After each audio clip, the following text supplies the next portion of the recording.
कोविड-19 के दौरान में दर्शकों की मौजूदगी में कौन सी पहली क्रिकेट लीग 22 मई से शुरू हुई है? उत्तर है कैरेबियन विंसी टी20।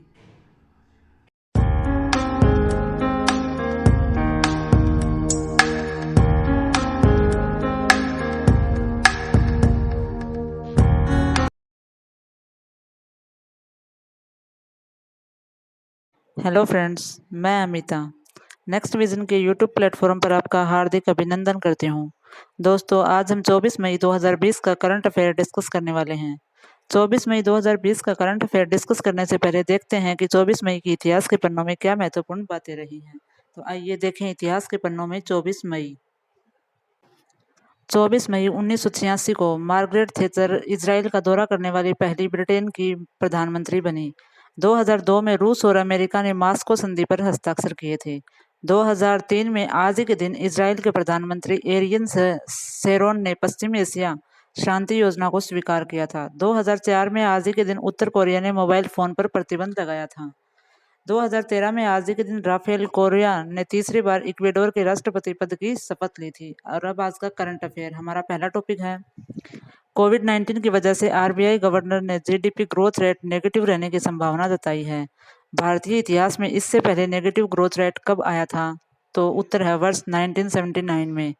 भारत के इतिहास में 41 साल बाद नेगेटिव जीडीपी ग्रोथ रेट रहने की संभावना जताई गई है। मतलब भारत गंभीर आर्थिक मंदी में है। वैसे नेगेटिव विकास दर होने का संभावना तो कई रेटिंग एजेंसी पहले ही लगा रही थी, लेकिन भारत सरकार की ओर से पहली बार इसे स्वीकार किया गया है। RBI governor doctor Shashikant Das ने 22 मई को कहा कि फाइनेंशियल ईयर 2020-21 में कोरोना वायरस की वजह से जीडीपी विकास दर नेगेटिव रह सकती है। ईयर 1979 में भारत की जीडीपी ग्रोथ रेट 5.238% तक आ गया है। उस वक्त ईरान की इस्लामिक क्रांति की वजह से 12 महीने तक ऑयल प्राइस दोगुने हो गए थे। टॉपिक नंबर 2, आरबीआई ने रेपो रेट घटाकर कितना प्रतिशत कर दिया है? तो उत्तर है 4%। रेपो रेट पहले 4.40% था। इसमें से 40 बेसिक पॉइंट्स कम किया गया है। इससे बैंकों को सस्ता कर्ज मिलेगा और वे ग्राहकों के लिए भी रेट घटाएंगे। रेपो रेट क्या है? जब हमें पैसे की ज़रूरत हो तो अपना बैंक अकाउंट खाली हो तो हम बैंक से कर्ज लेते हैं। इसके बदले में हम बैंक को ब्याज चुकाते हैं। इसी तरह बैंक को भी अपनी ज़रूरत या रोज़मर्रा के कामकाज के लिए काफ़ी रकम की ज़रूरत पड़ती है। इसके लिए बैंक भारतीय रिजर्व बैंक से कर्ज लेते हैं। बैंक इस लोन पर रिजर्व बैंक को जिस दर से ब्याज चुकाते हैं उसे रेपो रेट कहते हैं। जब बैंक का रिजर्व बैंक से कम ब्याज दर पर लोन मिलेगा तो इसके फंड जुटाने की लागत कम होगी। Topic number 3, reserve bank of India RBI ने लोन की ईएमआई की छूट दूसरी बार कब तक बढ़ा दी है? तो उत्तर है 31 अगस्त तक। आरबीआई ने दूसरी बार फिर से 3 महीने के लिए मोराटोरियल अनाउंस किया है। गवर्नर शशिकांत दास ने बताया कि लोन की किस्त चुकाने में 3 महीने की जो छूट मार्च में दी गई थी उसे अगले 3 महीने यानी अगस्त तक बढ़ा रहे हैं। ग्राहक खुद चाहें तो भुगतान कर सकते हैं। बैंक दबाव नहीं डालेंगे। अगस्त तक किस्त नहीं भरेंगे तो इसे डिफॉल्ट नहीं माना जाएगा। टॉपिक नंबर 4, सर्वाधिक पीपीई का उत्पादन करने वाले देशों में भारत में कौन सा स्थान बना लिया है? तो उत्तर है दूसरा। इंडिया दुनिया का सेकंड लार्जेस्ट मैन्युफैक्चरर बन गया है पीपीई इक्विपमेंट का। मिनिस्ट्री ऑफ टेक्सटाइल यानी वस्त्र मंत्रालय ने इसका ऐलान किया है। पीपीई उत्पादन में पहले नंबर पर चीन है।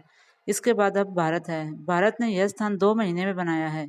कितना उत्पादन हो रहा है? पीपीई क्या है? Personal protective equipment. यह किसी का भी हो सकता है, रोड कंस्ट्रक्शन हो या बिल्डिंग। लेकिन अभी चूंकि कोरोना पेंडेमिक चल रहा है तो यहाँ पर बात equipment used by medical professional की हो रही है।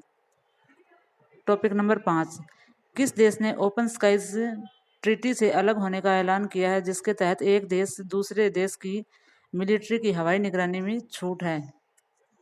उत्तर है यूएसए। एडमिनिस्ट्रेशन ने यह ऐलान 21 मई 2020 को किया। यह ट्रीटी 24 मार्च 1992 में हेलसिंकी में साइन हुई थी।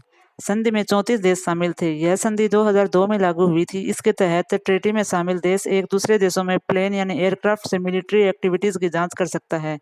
यह प्लेन बिना वेपन का होता है। निगरानी सेंसर लगे होते हैं। यह जांच पड़ताल कर पाता है कि दूसरे देश में क्या हो रहा है। यह आपस में मिसअंडरस्टैंडिंग दूर करने के लिए तैयार की गई है। यूएसए इस ट्रीटी से क्यों हट रहा है? अमेरिका का आरोप है कि रूस इस ट्रीटी को नहीं मान रहा है। चूंकि दुनिया का सबसे बड़ा देश रूस है, तो यहाँ पर निगरानी करना आसान भी नहीं है। टॉपिक नंबर 6, प्रधानमंत्री नरेंद्र मोदी ने सुपर साइक्लोन अम्फान से प्रभावित ओडिशा के लिए कितनी रकम की सहायता की घोषणा की है? तो उत्तर है 500 करोड़। प्रधानमंत्री ने 22 मई को राहत पैकेज की घोषणा की। उन्होंने राज्य के एक हवाई सर्वेक्षण के बाद समीक्षा की। एक ट्वीट में मोदी ने ओडिशा की जनता और सरकार को संकट का अच्छी तरह से प्रबंधन करने के लिए बधाई दी है। Topic number 7, PM Narendra Modi ने महाचक्रवात अम्फान से प्रभावित पश्चिम बंगाल के लिए कितनी रकम की सहायता की घोषणा की है? तो उत्तर है 1000 करोड़ रुपए। नरेंद्र मोदी ने पश्चिम बंगाल में चक्रवात अम्फान की तबाही का आकलन किया है। पीएम ने राहत उपायों पर चर्चा करने के लिए मुख्यमंत्री ममता बनर्जी और बसीरहाट जिले में राज्यपाल जगदीप धनखड़ के साथ समीक्षा बैठक की और स्थिति का जायजा लिया। राज्य में इस तबाही से 77 लोग मारे गए हैं, जिनमें से 15 मौतें कोलकाता में हुई थी। टॉपिक नंबर 8, आरबीआई ने हाल में रिवर्स रेपो रेट को 3.75% से घटाकर कितने प्रतिशत कर दिया है? तो उत्तर है 3.35%। आरबीआई ने रिवर्स रेपो रेट को 3.75% से घटाकर 3.35% कर दिया है। बैंक जिस दर पर आरबीआई के पास रकम रख कर ब्याज हारते हैं, उसे रिवर्स रेपो रेट कहते हैं। रिवर्स रेपो रेट में कमी का मतलब है कि बैंकों को अपना अतिरिक्त पैसा रिजर्व बैंक के पास जमा कराने पर कम ब्याज मिलेगा। बाजारों में नकदी की तरलता को नियंत्रित करने में रिवर्स रेपो रेट काम आती है। नकदी बाजार में जब भी बहुत ज्यादा दिखाई देती है तो आरबीआई रिवर्स रेपो रेट बढ़ा देता है, जिससे कि बैंक ज्यादा ब्याज कमाने हेतु अपनी रकम उसके पास जमा करा दे। टॉपिक नंबर 9, भारत सरकार ने लॉकडाउन के बीच विदेशों में रहे किन भारतीयों को वीजा नियमों में छूट दी है? उत्तर है OCI card holders, overseas citizens of India. इससे उनको भारत लौटने में आसानी होगी। गृह मंत्रालय ने 22 मई को नोटिफिकेशन जारी किया। इस कार्ड को रखने वाले 4 कैटेगरी के लोगों को राहत दी है। भारतीय मूल के जो लोग विदेशों में रहते हैं, उन्हें यह कार्ड जारी होता है। इससे उन्हें वीजा के बिना आवाजाही की परमिशन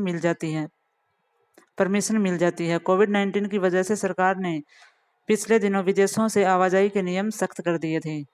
टॉपिक नंबर 10, कोविड-19 के दौरान में दर्शकों की मौजूदगी में कौन सी पहली क्रिकेट लीग 22 मई से शुरू हुई? उत्तर है कैरेबियन विंसी टी20। कैरेबियन देश सेंट विसेंट और द ग्रेनेडाइंस में विंसी प्रीमियर की टी20 लीग शुरू हुई है। यह 31 मई तक खेली जाएगी। टूर्नामेंट में सभी 6 टीमें 10 दिन में 28 मुकाबले खेलेंगे। हर रोज़ 3 मैच खेले जाएंगे। मैच का सीधा प्रसारण फैनकोड ऐप पर भारतीय समय अनुसार शाम 6 से रात 10:30 बजे तक होगा। 6 टीमों में कुल 72 खिलाड़ी शामिल हैं। यह पहला क्रिकेट टूर्नामेंट होगा जिनमें गेंद को चमकाने के लिए लार या पसीने का इस्तेमाल नहीं किया जाएगा। हाल ही में इंटरनेशनल क्रिकेट काउंसिल ने क्रिकेट में लार के इस्तेमाल पर रोक लगाने की सिफारिश की है। और अब आज की current affair quiz.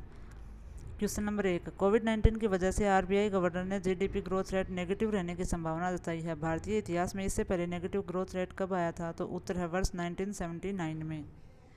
Question number 2, RBI ने रेपो रेट घटाकर कितना प्रतिशत कर दिया है? तो उत्तर है 4%। Question number 3, reserve bank of India ने लोन की ईएमआई की छूट दूसरी बार कब तक बढ़ा दी है? तो उत्तर है 31 अगस्त तक। क्वेश्चन नंबर 4, सर्वाधिक पीपीई का उत्पादन करने वाले देशों में भारत में कौन सा स्थान बना लिया है? तो उत्तर है दूसरा स्थान। इसमें पहला स्थान चीन का है। क्वेश्चन नंबर 5, किस देश ने ओपन स्काई ट्रीटी से अलग होने का ऐलान किया है, जिसके तहत एक देश दूसरे देश की मिलिट्री की हवाई निगरानी की छूट है? उत्तर है यूएसए। क्वेश्चन नंबर 6, प्रधानमंत्री नरेंद्र मोदी ने सुपर साइक्लोन अम्फान से प्रभावित ओडिशा के लिए कितनी रकम की सहायता की घोषणा की है? उत्तर है 500 crore. Question number 7, PM Narendra Modi ने महाचक्रवात अम्फान से प्रभावित पश्चिम बंगाल के लिए कितनी रकम की सहायता की घोषणा की है? उत्तर है 1000 करोड़ रुपए। क्वेश्चन नंबर 8, आरबीआई ने हाल ही में रिवर्स रेपो रेट को 3.75% से घटाकर कितने प्रतिशत कर दिया है? तो उत्तर है 3.35%। क्वेश्चन नंबर 9, भारत सरकार ने लॉकडाउन के बीच विदेशों में रह रहे किन भारतीयों को वीज़ा नियमों में छूट दी है? उत्तर है OCI card holders. Question number 10, कोविड-19 के दौरान में दर्शकों की मौजूदगी में कौन सी पहली क्रिकेट लीग 22 मई से शुरू हुई है? उत्तर है कैरेबियन विंसी टी20। अगर आपको हमारा ये वीडियो पसंद आया है तो इसे लाइक करें, हमारे चैनल को सब्सक्राइब करें। अगर आपको ये PDF चाहिए तो नीचे दिए गए व्हाट्सएप नंबर पे आप मैसेज कर सकते हैं, या इस हमारे चैनल से संबंधित कोई सुझाव देना चाहते हैं तो नीचे दी गई मेल ID पे मेल भी कर सकते हैं, या प्ले स्टोर में आप जाकर हमारा द गुरुजी ऐप भी डाउनलोड कर सकते हैं। अगर इससे संबंधित कोई समस्या आ रही है तो नीचे दिए गए व्हाट्सएप नंबर पे आप मैसेज कर सकते हैं, या फिर नीचे दी गई मेल ID पे मेल भी कर सकते हैं। धन्यवाद दोस्तों। जय हिंद, जय भारत।